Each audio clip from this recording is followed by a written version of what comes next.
ഇന്ന് നമ്മൾ ചിന്തിക്കാനായിട്ട് പോകുന്നത് ഈ പ്രണയം എന്ന് കേട്ടിട്ടുണ്ടോ? ആ ചിലർക്കൊക്കെ പതിയെ പതിയെ നാണമൊക്കെ വന്നു തുടങ്ങി. പ്രേമം കേട്ടിട്ടുണ്ടോ? പിന്നല്ല. ചിലർക്ക് ഒന്നും അറിയാത്തവരെ പോലെ എന്തുവാ പ്രണയമോ പ്രേമവോ അതെന്തുവാ എന്നൊക്കെ ഇങ്ങനെ പറഞ്ഞ് ചോദിക്കുന്നവരുണ്ട്. ഓക്കെ, ഇന്ന് നമ്മൾ ആ ഒരു സബ്ജക്റ്റിനെ കുറിച്ചാണ് ചിന്തിക്കാൻ പോകുന്നത് കേട്ടോ. ആണ്ടാണ്ട് ചില കൂട്ടുകാർക്ക് എപ്പോൾ ഓടി വരുന്നു, ആ സബ്ജക്റ്റ് കേട്ടപ്പോഴത്തേക്ക് ഓടി വരുന്നു. നമ്മൾ ഉദ്ദേശിക്കുന്ന പോലെ ഒരു സബ്ജക്റ്റ് അല്ല ഈ സബ്ജക്റ്റിൻ്റെ ഒരു ടൈറ്റിൽ, നമ്മളൊരു അടിപൊളി ഒരു കഥ കേൾക്കാൻ പോകുകയാണ്. അപ്പോൾ ആ ഒരു കഥയ്ക്ക് ഒരു ടൈറ്റിൽ എന്ന വണ്ണം കൊടുക്കുന്നത് തള്ളിക്കളഞ്ഞ യഥാർത്ഥ പ്രണയം. എന്താണ് എന്ന് പറഞ്ഞേ? തള്ളിക്കളഞ്ഞ യഥാർത്ഥ പ്രണയം. അതെ, തള്ളിക്കളഞ്ഞ യഥാർത്ഥ പ്രണയം. എന്താണ് ഈ പ്രണയവും യഥാർത്ഥ പ്രണയവും തമ്മിലുള്ള വ്യത്യാസം? നമ്മൾ ബൈബിളിലെ ഒരു ഇടയനെ പറ്റി പറയുന്നുണ്ട്. ആ ഇടയൻ്റെ ഏറ്റവും വലിയ പ്രത്യേകത, യഥാർത്ഥ ഇടയൻ സ്വന്തം ആടിന് വേണ്ടി ജീവൻ പോലും കൊടുക്കും. ഒന്ന് ചിന്തിച്ചേ. അതായത് ആ ഒരാടിന് വേണ്ടി, ഒരു മിണ്ടാപ്രാണി, ആ ആടിന് വേണ്ടി ആ ഇടയൻ സ്വന്തം ജീവൻ കൊടുത്തിട്ടാണെങ്കിലും രക്ഷിക്കുമെന്നും. ഇങ്ങനൊരു ഇടയനെ പറ്റി ബൈബിൾ എവിടെയെങ്കിലും ഓർക്കുന്നുണ്ടോ? ചില കൂട്ടുകാർ ചാടി ഉത്തരം പറഞ്ഞു. ദാവീദ് ഇതുപോലെ തന്നെയായിരുന്നു. അതായത് തനിക്ക് വേണമെങ്കിൽ ഒരു സിംഹത്തെ കണ്ടപ്പോൾ ഓടി വീട്ടിൽ കയറി കഥ അടച്ചിരിക്കുകയായിരുന്നു. പക്ഷേ അങ്ങനെയല്ല ചെയ്തത്. ദാവീദ് അങ്ങോട്ട് ചെന്നിട്ട് സിംഹത്തിൻ്റെയും, അതുപോലെ ഒരു ദിവസം കരടിയായിരുന്നു, കരടി അങ്ങോട്ട് വലിച്ചങ്ങോട്ട് കീറി. അതായത് സ്വന്തം ജീവൻ നോക്കാതെ ആ ആടിനെ വിലയേറിയതായി കണ്ടിട്ട് ഓടിച്ചെല്ലുന്നു. ഇതാണ് യഥാർത്ഥ സ്നേഹം എന്ന് പറയുന്നത്. ഈ സ്നേഹത്തെക്കാളും കുറച്ചുകൂടെ കട്ടിയുള്ള വാക്കാണ് പ്രണയം എന്ന് പറയുന്നത്. പ്രണയം എന്ന് പറയുന്നത്. ഇത് ഈ കാര്യം പറയുമ്പോണ്ടല്ലോ എൻ്റെ മനസ്സിലേക്ക് വളരെ എന്നെ ചിരിപ്പിച്ച ഒരു കാര്യം, ഒരു അനുഭവം എനിക്ക് ഓർമ്മ വരികയാണ്. എൻ്റെ കൂടെ പഠിച്ച ഒരു പയ്യനുണ്ടല്ലോ, അവനിങ്ങനെ വളരെ എന്താ പറയുക, നമ്മൾ ഉദ്ദേശിക്കുന്ന ഒരു ടൈപ്പ് ഒന്നും ആളല്ല. ആളെപ്പോഴും നാരങ്ങ വലിയ കുടിയോ ഒക്കെ ആ ചെറുപ്രായത്തിൽ തന്നെ ഇങ്ങനെ കുടിച്ചും വലിച്ചും ഒക്കെ നടക്കുക. അപ്പോൾ അവിടെ കൂട്ടുകാരെല്ലാം പറഞ്ഞു, എടാ എൻ്റെ പൊന്നട കൊച്ചാ, നിൻ്റെ പ്രായം നോക്കടാ, നീ ഇങ്ങനാണെങ്കിൽ നീ എവിടെ ചെന്ന് അവസാനിക്കും, ഉള്ളിലുള്ള എല്ലാം അടിച്ചു പോകൂടാ എന്നൊക്കെ പറഞ്ഞിട്ടുണ്ടല്ലോ. ഇവന് ഒരു മാറ്റവും ഇല്ല, എപ്പോഴും വലിയും കുടിയുമായിട്ട് ഇങ്ങനെ നടക്കുക. ഒരു ദിവസം ഞങ്ങളുടെ അടുത്ത് വന്നിട്ട് ഇങ്ങനെ പറയുക, എടാ ഞാനേ വലിയും കുടിയൊക്കെ നിർത്തി കേട്ടോ. എന്നാ പറ്റൂടാ, ഇത്രയും വലിയ മാറ്റൂ, എന്നാ പറ്റി? അപ്പോൾ അവനിങ്ങനെ കുറച്ച് നാളായിട്ട് പറഞ്ഞ്, അതെ എൻ്റെ ജീവിതത്തിലൊരു കൊച്ചു വന്നു. എന്താണ്? എൻ്റെ ജീവിതത്തിലൊരു കൊച്ചു, ഒരു കൊച്ചു വന്നത്. അപ്പോൾ ഈ കാര്യം പറഞ്ഞിട്ട് എന്നിട്ട് പിന്നെ അവൻ പറയാൻ തുടങ്ങി, എൻ്റെ കൊച്ചിനെ ഞാൻ വലിക്കുന്നു കുടിക്കുന്നൊന്നും ഇഷ്ടമല്ലെന്ന്. എന്നോട് കൂടെ പറയും, ചേട്ടാ ഇങ്ങനെ വലിക്കുന്നു കുടിക്കുന്നൊന്നും എനിക്കിഷ്ടമല്ലെന്ന്. അപ്പോൾ ഇതെല്ലാം കേട്ടപ്പോഴത്തേക്ക് എന്ത് ചെയ്തറിയാവോ, അവൻ അതങ്ങ് മൊത്തം നിർത്തി. അപ്പോൾ നമ്മൾ കഴിഞ്ഞ നാളുകളൊക്കെ ഇങ്ങനെ കിടന്ന് പരിശ്രമിച്ചിട്ടും അവൻ നിർത്തിയില്ല. പക്ഷെ അന്നത്തെ ദിവസം അവൻ അങ്ങ് നിർത്തി. അവനോട് ചോദിച്ചപ്പോൾ അവൻ പറഞ്ഞത്, ഞാൻ അഥവാ എന്തെങ്കിലും ചെയ്യുവാണ് എൻ്റെ കൊച്ചു കൈവിട്ടു പോകുന്നൊരു പേടി കാരണം ഞാനും ഇങ്ങനെ നിൽക്കുക. അപ്പോൾ ഓർത്തേക്ക് ഒരാൾ വന്നപ്പോഴത്തേക്ക് ആളുടെ ജീവിതത്തിൽ നിന്ന് മാറ്റം കണ്ടോ? ആർക്ക് വേണ്ടിയാണ്? അദ്ദേഹത്തിൻ്റെ മനസ്സിലൊരു ചിന്ത, ഞാനെന്തെങ്കിലും തെറ്റ് കാണിച്ചാൽ കൊച്ചൻ ഇട്ടിച്ചു പോകുമോ എന്നൊരു ചിന്ത. ഇതുപോലെ തന്നെ നമ്മൾ കർത്താവുമായിട്ട് പ്രണയിക്കുമ്പോൾ, ഇന്നത്തെ സന്ദേശത്തിൻ്റെ പ്രത്യേകത കർത്താവിനെ പ്രണയിക്കുന്ന ഒരു വ്യക്തിയെ സംബന്ധിച്ചിടത്തോളം അവന് പാപം ചെയ്യാൻ പറ്റുകയില്ല, അവന് തെറ്റ് ചെയ്യാൻ പറ്റുകയില്ല. കാരണം ഞാൻ തെറ്റ് ചെയ്താൽ യേശുവിന് എന്നെ വിട്ടു പോകുമല്ലോ, ഇങ്ങനൊരു ചിന്ത. ആ കൂട്ടുകാരൻ ഉദാഹരണം ഓർത്ത് നോക്കിയേ. കൂട്ടുകാരൻ പറഞ്ഞത്, ഞാൻ ഇനിയും പഴയ പോലെ വലിക്കാനും കുടിക്കാനൊക്കെ പോയി, എൻ്റെ കൊച്ചനെ ഇട്ടിച്ച് പോകുമല്ലോ, എനിക്ക് സ്നേഹിക്കാൻ ആരും ഇല്ലല്ലോ എന്ന് പറഞ്ഞ പോലെ തന്നെ ഇവിടെ കാണാൻ കഴിയുന്നത്. നമ്മൾ ഇന്ന് ഒരു കഥ കേൾക്കാൻ പോകുകയാണ്. ഈ കഥയുടെ പ്രത്യേകതയാണ്, കഥയുടെ ആ ഒരു ഹെഡിങ് തന്നെയാണ് തള്ളിക്കളഞ്ഞ യഥാർത്ഥ പ്രണയം. അപ്പോൾ ഇതിനകത്ത് പീറ്റർ എന്നൊരു ചെറുപ്പക്കാരനുണ്ട്. പീറ്റർ എന്ന ചെറുപ്പക്കാരനെ സംബന്ധിച്ചിടത്തോളം വളരെ ആക്റ്റീവായിട്ട് എല്ലാവർക്കും ഭയങ്കര ഒരു സന്തോഷം, അദ്ദേഹത്തോട് സംസാരിക്കാനും അദ്ദേഹത്തിന് സ്നേഹമൊക്കെ ഭയങ്കര നല്ലൊരു വ്യക്തിയാണ്. നല്ലൊരു മാതൃകയോടെ നിൽക്കുന്ന ഒരു വ്യക്തി. എല്ലാവരോടും നല്ല താഴ്മയോട് സംസാരിക്കുന്നു, നല്ല വിനയത്തോടെ നടക്കുന്നു. അങ്ങനൊരു വ്യക്തിയാണ്. അങ്ങനെ ആ വ്യക്തി ഒരിക്കലിങ്ങനെ നടക്കുകയാണ്. ആ സിറ്റിയിലൊക്കെ എത്തി കടയിൽ സാധനമൊക്കെ മേടിക്കാൻ നിൽക്കുമ്പോൾ ഒരു സൈഡിൽ ഭയങ്കരമായിട്ടൊരു കൂട്ടം. ആ കൂട്ടത്തിനകത്ത് നിന്ന് ഒരു ചേച്ചിയുടെ സൗണ്ട്, ഭയങ്കര സൗണ്ട്. എൻ്റെ പൊന്നോ, ചീവിടലയ്ക്കുന്ന പോലെ ഭയങ്കര സൗണ്ട്. ഇതെന്താണെന്ന് അറിയാൻ വേണ്ടി ചെന്നപ്പോഴത്തേക്ക് അവിടെ ഒരു ജൂലി എന്നൊരു പെൺകുട്ടിയാണ്. ആ പെൺകുട്ടിയെ പറ്റി പറയുവാണെങ്കിൽ എന്താ പറയുക, കാണാൻ വലിയ സൗന്ദര്യമൊന്നുമില്ല കേട്ടോ. ആ പെൺകുട്ടിയെ സംബന്ധിച്ചിടത്തോളം അവളിങ്ങനെ ഈ ചെറിയ ചെറിയ മോഷ്ടിക്കുന്ന പരിപാടിയൊക്കെ ഉണ്ട്. അതായത് ആർക്കും അവളെ വലിയ താല്പര്യമൊന്നുമില്ല. എവിടെ ചെന്നാലും കടയിൽ ചെല്ലുവാണെങ്കിലും ചേട്ടാ സാരിങ് എടുത്ത് എന്ന് പറഞ്ഞിട്ട് ഈ സാരിങ് എടുത്ത് പോക്കറ്റ് വെക്കും. അങ്ങനെ ഭയങ്കരമായിട്ട് മോഷ്ടിക്കുക. അങ്ങനെ ആർക്കും ഒരു താല്പര്യമില്ല, എല്ലാവർക്കും ഒരു തലവേദനയാണ്. ഇങ്ങനെ നിൽക്കുന്ന സമയത്ത് ഈ പീറ്റർ എന്ന ചെറുപ്പക്കാരൻ ഈ ഒരു പെൺകൊച്ചിനെ കണ്ടപ്പോൾ പുള്ളി ഭയങ്കരമായിട്ടൊരു പ്രണയം തോന്നി. നമ്മൾ ചിന്തിക്കുകയാണ്, എന്തൊരു കഷ്ടമെന്ന് നോക്കണേടാ, നല്ല പെൺകൊച്ചുകൾ ഒത്തിരി അവിടെ ഉണ്ടല്ലോ, പക്ഷേ ഇവളോട് എന്താ ഇങ്ങനെ പ്രണയം തോന്നുക, അയ്യേ എന്തൊരു മനുഷ്യനാണെന്ന്, അതും ഇത്ര നല്ല വ്യക്തി. നമ്മൾ ആദ്യം പറഞ്ഞു നല്ല സ്വഭാവമുള്ള വ്യക്തിയാണ് പീറ്റർ എന്ന് പറഞ്ഞല്ലേ. അതുപോലെ തന്നെ എല്ലാവരോടും നല്ല രീതിയിൽ സംസാരിക്കുന്ന നല്ലൊരു വ്യക്തിയാണ്, നല്ല സ്വഭാവമുള്ള വ്യക്തിയാണെന്നൊക്കെ നമ്മൾ പറഞ്ഞു. ആ പീറ്റർ ഇന്ന് ആരെയോടാണ് സ്നേഹം തോന്നുന്നത്? ഈ ഒരു ജൂലി എന്ന പെൺകുട്ടിയോട്. അയ്യോ എന്തൊരവസ്ഥയല്ലേ, അതും ഇങ്ങനൊരു പെൺകുട്ടിയോടാണ് ഇഷ്ടം തോന്നുന്നത്. പക്ഷെ എന്തോ അവൻ ഈ പെൺകുട്ടിയോട് ഇഷ്ടം തോന്നും. നമ്മളിന്ന് ചോദിക്കുവാണ്, എടാ എന്ത് പാടാ എൻ്റെ പൊന്നു പീറ്ററെ, എത്രയോ നല്ല പെൺപിള്ളേരുണ്ട്, പക്ഷേ ഇതിനോടാണ് നിനക്ക് ഇഷ്ടം തോന്നിയേ എന്ന് ചോദിക്കുമ്പോൾ പീറ്റർ നമ്മളോട് പറയുന്ന മറുപടി എന്നറിയാമോ?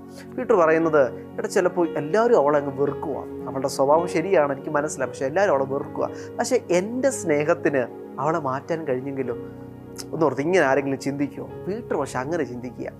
അങ്ങനെ ഒരു ചിന്തയാണ് പീറ്ററിൻ്റെ. എടാ എൻ്റെ സ്നേഹത്തിന് അവളെ ഒന്ന് മാറ്റാൻ കഴിഞ്ഞെങ്കിലും, അങ്ങനെ പറഞ്ഞിട്ടാണ് നിൽക്കുന്നത്. അങ്ങനെ അടുത്ത് ചെന്നിട്ട് പ്രണയാഭ്യർത്ഥന നടത്തുകയാണ്. അതായത് എനിക്ക് നിന്നെ ഇഷ്ടമാണെന്ന് പറയുകയാണ്. അപ്പോഴത്തേക്ക് ജൂലി നിന്നെ ആർക്ക് വേണടാ പോടാ എന്നൊക്കെ പറഞ്ഞ് ഓടിച്ചു വിട്ടു. പിന്നെയും ചെന്ന് പറഞ്ഞ് എനിക്ക് നിന്നോട് ഇഷ്ടമാണെന്ന്. പിന്നെ എന്ത് ചെയ്യുകയാണ്, അവൾ ആ സ്നേഹത്തെ തള്ളിക്കളയാ, എനിക്ക് ആരും വേണ്ട, എനിക്ക് ഇതിനൊന്നും വേണ്ട എന്നൊക്കെ പറഞ്ഞു. ഒന്നാമത് കാണാനും കൊള്ളുകയില്ല, അതായത് എന്താണ് പെൺകൊച്ചിന് കാണാൻ തക്ക രീതിയിൽ വലിയ സൗന്ദര്യം ഒന്നുമില്ല, പക്ഷേ ഇവന് ഇതിനോട് ആ പ്രണയം എന്ത് ചെയ്യാനാ. പക്ഷെ അങ്ങനെ നിൽക്കുന്ന സമയത്ത് അവിടെ നിൽക്കുന്ന ആളുകൾക്ക് ഈ കൊച്ചുകാനം ഒന്നാമത് ഇവള് മോഷ്ടിക്കുന്നു, ഒന്നാമത് ഇവള് വാ തുറന്ന ആവശ്യമില്ലാത്ത വാക്കുകൾ പറയുന്നു, ദേഷ്യപ്പെട്ട് സംസാരിക്കുന്നു, ഭയങ്കര രീതിയിൽ ആ ദേശത്തിനൊരു തലവേദനയായി നിൽക്കുമ്പോൾ അവസാനം എല്ലാവരും കൂടെ ഒരു കാര്യം ചെയ്തു, ഇവളങ്ങ് തീർത്തേക്കാം, ഇവളങ്ങ് കൊന്നേക്കാം എന്ന് പറഞ്ഞിട്ട് ഇവരെന്തറിയാമോ വലിയ കല്ലുകൾ, ഇങ്ങനെ ഉരുണ്ട കല്ലുകളൊക്കെ ഇങ്ങനെ എടുത്തിട്ട് ഒരു കൂട്ടം ഇങ്ങനെ വരികയാണ്. എന്തിനാണെന്നറിയാമോ? എന്തിനായിരിക്കും? എറിഞ്ഞങ്ങ് കൊല്ലാനായിട്ട്. അയ്യോ ഒന്ന് ഓർത്ത് നോക്കിയേ. അപ്പോഴത്തേക്ക് ഇങ്ങനെ നിൽക്കുവാണ്. അപ്പോഴത്തേക്ക് കല്ലുകളൊക്കെ ഇങ്ങനെ അങ്ങോട്ട് പിടിച്ചിട്ട് ആദ്യം ഒരു അച്ചായ മാത്രം ഒറ്റ എറിഞ്ഞപ്പോഴത്തേക്ക് പ്രതീക്ഷിക്കാത്തൊരു കാര്യം അവിടെ നടന്നു. എറിഞ്ഞപ്പോഴത്തേക്ക് കാരണം ഈ ഒരു പീറ്റർ ഓടി ചെന്നിട്ട് ആ ഒരു പെൺകുട്ടി, അതായത് ജൂലി എന്ന പെൺകുട്ടിക്ക് കാരണം അതിന് മുമ്പിലായിട്ട് കയറി അങ്ങ് നിന്നു. അതുകൊണ്ട് എവിടെ ചെന്നു? ഈ കല്ല് എന്ത് ചെയ്യുന്നു?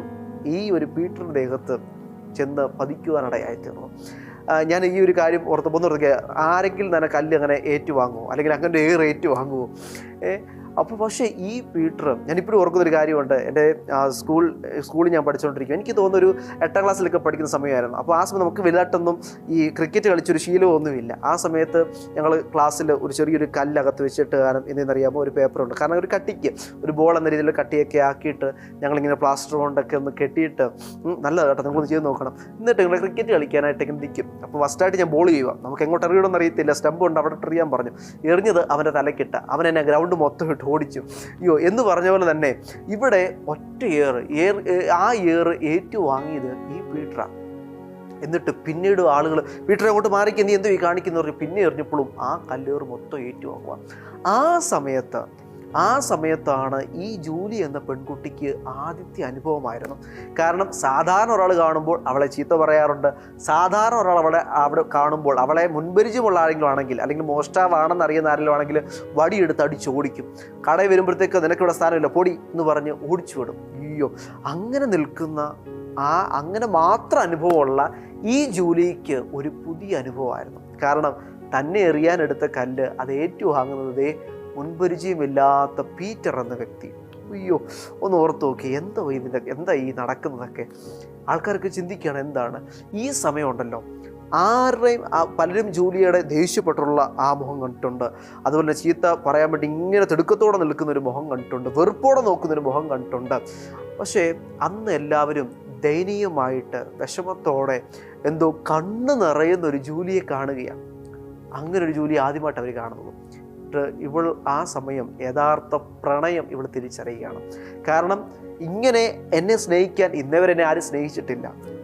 ഇന്നേവരെ ആർക്കും എന്നെ അടിക്കാൻ നേരത്ത് അവളെ വിട്ടേക്കെന്ന് തടയാൻ പോലും ആരുമില്ലായിരുന്നു. അതുകൊണ്ട് ഇന്ന് ഇങ്ങനെ ഒരവസ്ഥ എൻ്റെ ജീവിതത്തിൽ വന്നപ്പോൾ എന്നെ ഇങ്ങനെ ചേർത്ത് പിടിക്കാൻ ഒരാൾ വന്നു.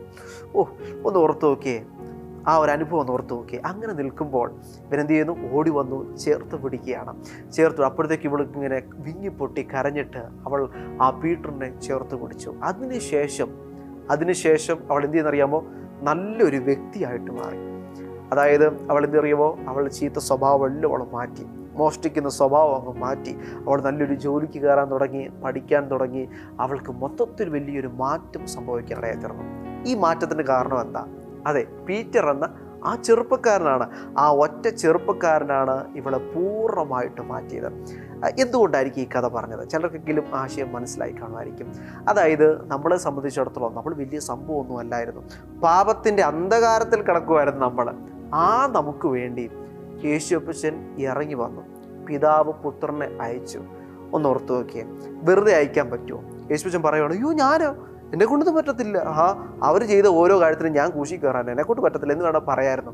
കാരണം കർത്താവ് ഒരു തെറ്റും ചെയ്തിട്ടില്ല.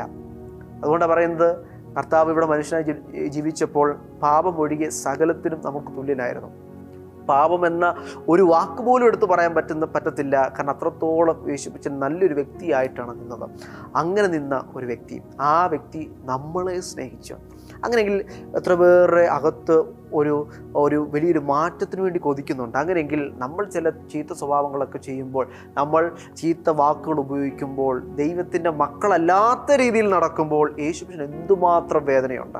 ഒന്ന് ഓർത്ത് നോക്കിയാൽ ഭയങ്കരമായ വേദനയല്ലേ? അതുകൊണ്ട് ഇനി ആ യേശുവിനെ ദുഃഖിപ്പിക്കല്. കാരണം ഇത്രയും വലിയ സ്നേഹമാണ്. അതിൻ്റെ പിൻപിൽ ഒരു ഒറ്റ കാര്യമുള്ളൂ, സ്നേഹമാണ്. പിതാവ് അയക്കുന്നു, അതുകൊണ്ടെന്താണ്? അത് സ്നേഹമാണ്. പുത്രൻ അതിനുവേണ്ടി ഏൽപ്പിച്ചു കൊടുക്കുന്നു, അത് സ്നേഹമാണ്. അയ്യോ, ഇത്രയും വലിയ പ്രണയം.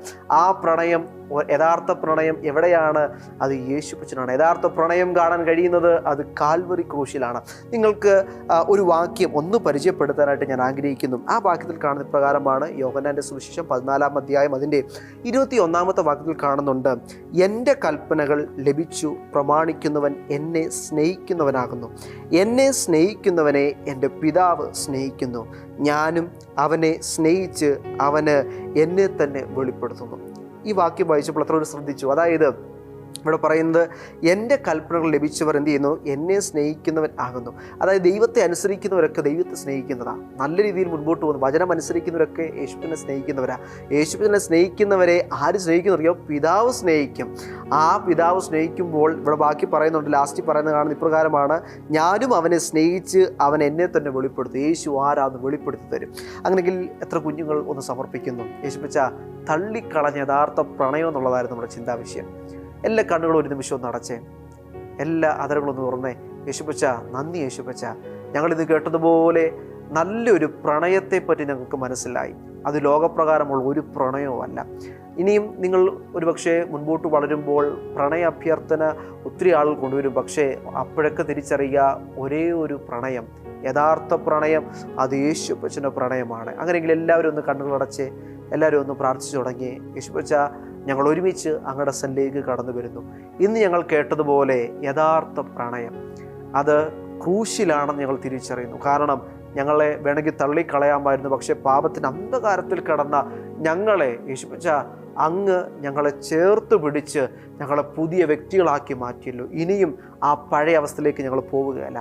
എൻ്റെ കൂട്ടുകാരൊന്ന് ചിന്തിച്ച് നോക്കിയേ, ഇനിയും ആ ജൂലി എന്ന പെൺകുട്ടി പഴയ അവസ്ഥയിലേക്ക് പോകുമോ? ഒരിക്കലും പോകുകയില്ല. കാരണം പീറ്റർ എന്ന ചെറുപ്പക്കാരൻ്റെ യഥാർത്ഥ സ്നേഹം തിരിച്ചറിഞ്ഞു. അങ്ങനെയെങ്കിൽ യേശുപ്പച്ചൻ്റെ യഥാർത്ഥ സ്നേഹം തിരിച്ചറിഞ്ഞ നമ്മൾ ഓരോരുത്തരും യേശുവിനോട് പറ്റി നിൽക്കേണ്ടവരാണ്.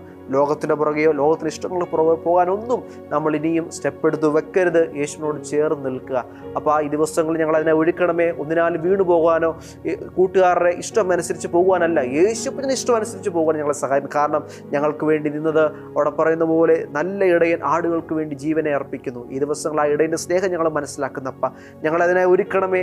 ആ സ്നേഹം വിട്ട് ഇടത്തോട്ടോ വലത്തോട്ടോ ഒന്നും പോകാൻ ഞങ്ങൾ അനുവദിക്കല്ലപ്പ. യേശുവിൻ്റെ സ്നേഹം മനസ്സിലാക്കാൻ ഞങ്ങളെ സഹായിക്കണമെന്ന് പ്രാർത്ഥിക്കുന്നു. യേശുപ്പച്ച അങ്ങ് പ്രാർത്ഥന കേട്ടിരിക്കല സ്തോത്രം. യേശുവിൻ നാമത്തിൽ തന്നെ ആമേൻ. അങ്ങനെയെങ്കിൽ എൻ്റെ എല്ലാ കൂട്ടുകാരെയും യേശുവിൻ ധാരാളം അനുഗ്രഹിക്കട്ടെ. ഇന്ന് കേട്ടതുപോലെ അപ്രകാരം യഥാർത്ഥ പ്രണയം തിരിച്ചറിഞ്ഞു പോകുവാൻ നിങ്ങളേവരെ സഹായിക്കട്ടെ. God bless you all. Power Vision Jesus Lamps.